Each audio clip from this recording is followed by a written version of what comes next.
जनतेसाठी कुणाशी भेटणारा आपला चॅनल सत्यमुख।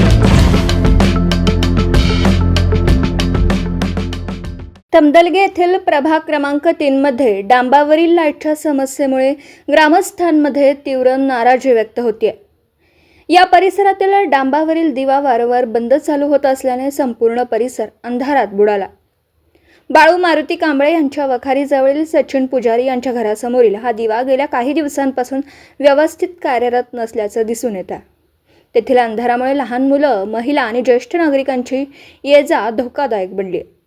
दरम्यान तात्काळ नवीन दिवा बसवावा, अन्यथा ग्रामपंचायत कार्यालयावर कंदील मोर्चा काढण्यात येईल असा इशारा ऑल इंडिया पॅन्थर सेना शिरोळ तालुका अध्यक्ष विवेक कांबळे यांनी दिला। पाहुयात याबाबतचा हा सविस्तर रिपोर्ट। प्रभाग क्रमांक 3 मधील परिसरातील डांबावरील दिवा गेल्या काही दिवसांपासून वारंवार बंद चालू होत आहे। त्यामुळे रात्रीच्या वेळी संपूर्ण परिसर अंधारमय होत असून नागरिकांना मोठ्या अडचणींचा सामना करावा लागतोय। बाळू मारुती कांबळे यांच्या वखारीजवळील सचिन पुजारी यांच्या घरासमोरील हा दिवा नीट कार्यरत नसल्याने अपघाताची शक्यता वाढली आहे। विशेषतः लहान मुलं, महिला आणि ज्येष्ठ नागरिकांच्या सुरक्षिततेचा प्रश्न ऐरणीवर आला। या पार्श्वभूमीवर ऑल इंडिया पॅन्थर सेनेने ग्रामपंचायतीला तातडीने नवीन दिवा बसवण्याची मागणी केली।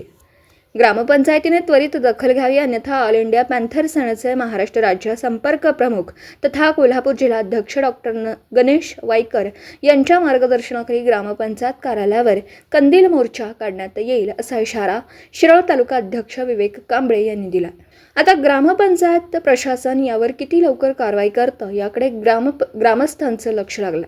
सत्यमुख प्रतिनिधी विवेक कांबळे, तमदलगे, तालुका शिरोळ।